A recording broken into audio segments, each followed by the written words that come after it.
বছরের শেষ দিন, আর বছরের শেষ দিন কিন্তু ভারত সেরা হলো বাংলা। সন্তোষ ট্রফিতে কেরালাকে 1-0 গোলে হারিয়ে বাংলা বহুদিন পরে তারা সন্তোষ ট্রফি চ্যাম্পিয়ন হলো। খরা কাটলো বলা যেতে পারে, বেশ কয়েক বছর তারা সন্তোষ ট্রফি ঘরে তুলতে পারেনি। এই নিয়ে 33 বার বাংলা সন্তোষ ট্রফি চ্যাম্পিয়ন হলো।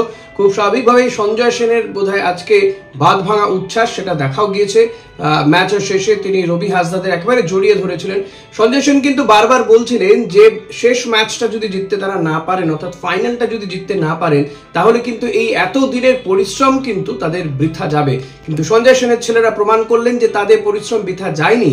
রবি হাসদার গোলে সন্তোষ ট্রফিতে কেরালাকে 1-0 গোলে হারালো। যদিও কেরালার ফুটবলাররাও কিন্তু বেশ কয়েকটি সুযোগ পেয়েছিল, কিন্তু সুযোগ হাতছাড়া করে। বাংলা অন্যান্য দিনে যেভাবে তারা প্রতাপের সঙ্গে ম্যাচ জিতেছে, আজকে হয়তো সেটা করতে পারেনি, কারণ শক্তিশালী কেরালা।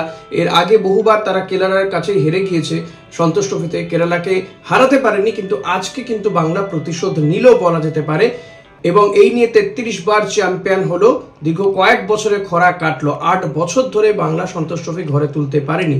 খুব স্বাভাবিকভাবেই আজকের এই ম্যাচের দিকে কিন্তু আইএসএল এর বিভিন্ন টিমগুলো নজর ছিল। ইস্টবেঙ্গলের যিনি কোচ তিনিও নজর রেখেছিলেন, কর্মকর্তারাও নজর রেখেছিলেন, হয়তো কারণ এমনিতেই ইস্টবেঙ্গলের কয়েকজন রিজার্ভের প্লেয়ার এই ম্যাচে খেলছেন।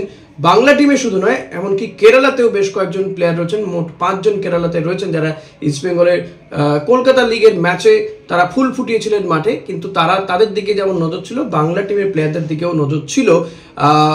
উইন্টার যে ট্রান্সফার উইন্ডো রয়েছে আর কয়েকদিন পরেই খুলে যাবে, কারণ আজকেই বছরের শেষ দিন, আগামীকাল 2-1 দিনের মধ্যে খুলে যাবে।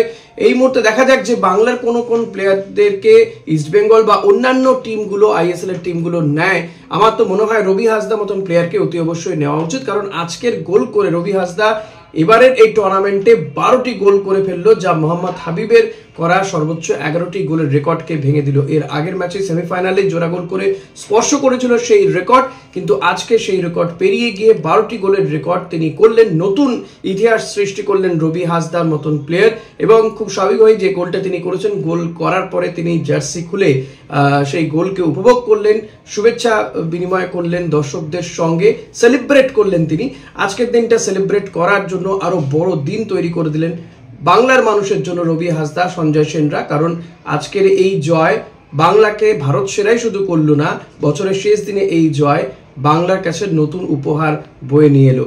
এই মুহূর্তে কিন্তু প্রাক্তনীরা এর আগেই সঞ্জয় সেনের যে কৃতিত্ব দিচ্ছিলেন সঞ্জয় সেনকে, আমার মনে হয় আজকের পর থেকে তারা কৃতিত্ব আরো দেবেন, এবং বড় বড় টিমগুলো হয়তো সঞ্জয় সেনকেও কোচ হিসেবে আগামী দিনে ডাকতে পারে। দেখা যাক কি হয়। তবে আজকের জন্য আমি আবারও বলবো, আমার প্রাণের বা অন্তরের থেকে শুভেচ্ছা জানাবো বাংলা টিমকে, সঞ্জয় সেনকে, রবি হাসদা, নরহরি শ্রেষ্ঠাদেরকে। আপনারা কি বলেন? আপনারা কিভাবে শুভেচ্ছা জানাবেন বছরের শেষ দিন? এবং আজকের এই ভিডিও শেষ করব অতি অবশ্যই আপনাদেরকে হ্যাপি নিউ ইয়ারের শুভেচ্ছা জানিয়ে। ধন্যবাদ।